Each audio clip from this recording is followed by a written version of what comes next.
నాలాంటి వాడి జోలికి 40 ఏళ్ళు ఎవడు రాలా. ఆఫీసర్స్ ని చూసి అదే డిపార్ట్మెంట్ అనుకుంటున్నావు. కరెక్ట్ ఆఫీసర్ తగలేదు నీకు. వచ్చాడు బచ్చా. జగన్ రెడ్డి కడపోడు సార్. శత్రు మీద ప్రతీకారం తీర్చుకోవాలి అని నిర్ణయించుకున్నాక వాడు నాశనమైపోతారు అని తెలిసిన శత్రువుకి తల వంచరు సార్.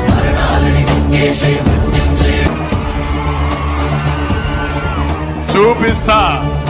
125 ఏళ్ల చరిత్ర ఉన్న ఒక పార్టీ, 40 ఏళ్ల రాజకీయ చాణక్యం, ఒక వ్యక్తి సంకల్పం ముందు తల వంచింది.